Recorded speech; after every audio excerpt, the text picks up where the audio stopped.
एगो बात सुनला हा? ना का अरे भौजी प्रधानी लड़ी हैं।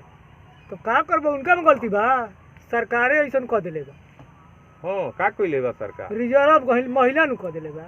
रिजर्व महिला कह देले बा। एही से नु बड़ी एकदम छटपटाइल बड़ी। हाँ। हाँ, तो हमरा तो हम कही कि चौके पर कैसे कह तारी कि हमहू लड़म मुखिया, हमहू लड़म प्रधानी। उ पेपर में पढ़ले हुई है। हाँ, पढ़ल लिखल तो है नु। हाँ। यही से हमनी के अब जमाना जाए वाला बा का हो। होरी मोर दिले कि कोनो बात में महिला, कोनो बात में महिला। अब तो माने गजबे हो गइल बा। सिस्टम बना उलट फिर होता। हाँ, तो लड़ी है तो अब का कहे के बा।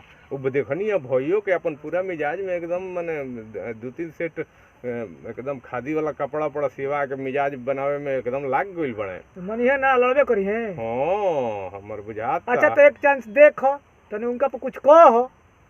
हाँ, तो उहे कहम की तरह से तोहरे से कह, हम अब दोसर के बा हमर के करा से कहे के बा हमरा। तो जौन कहे के बा कहो। तो कहतनी कि भौजी लड़ी है प्रधानी बाबा। अरे भौजी लड़ी है प्रधानी बाबा, हमर भौजी लड़ी है प्रधानी। अनु एकदम आगे आगे भौजी या पीछे पीछे भैया। वोट मांगी है भौजी या सपोर्ट मांगी है भैया। हाँ। हाँ, अरे घूमी है जा दोनों परानी बाबा, हमर भौजी लड़ी है प्रधानी। भौजी लड़ी है प्रधानी बाबा, हमर भौजी लड़ी है प्रधानी। जानत रह का एकदम मने बोल बाला बा बे कहत रही। हाँ, तो केहू ना मिलेला उनका टक्कर में।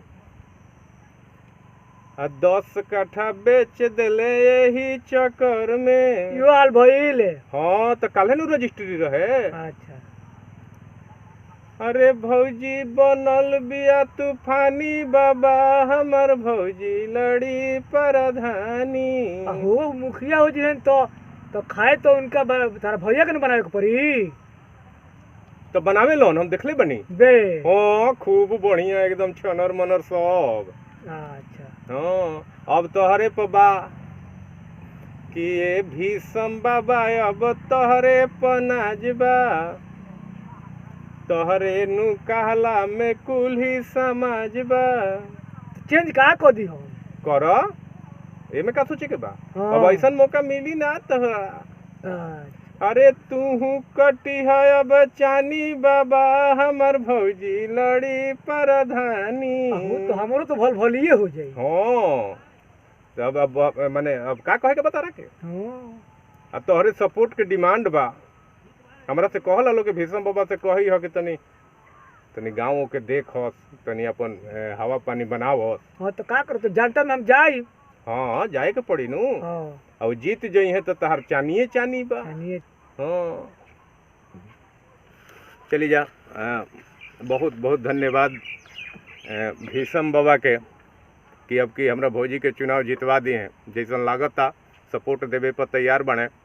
हम शैलेंद्र मायावी, भीषम बाबा आ वीरेंद्र सिंह हमनी के डायरेक्टर कहीं, निर्देशक कहीं, वीरेंद्र सिंह के भी आशीर्वाद चाहिए रहुआ सबे के। अगर अच्छा लगे तो रहुआ सबे लाइक सब्सक्राइब जरूर करम जा, सुनी जा, प्यार दुलार हमनी के देते रही जा। धन्यवाद। जनता के हमनी के नमस्कार बा तीनों आदमी के।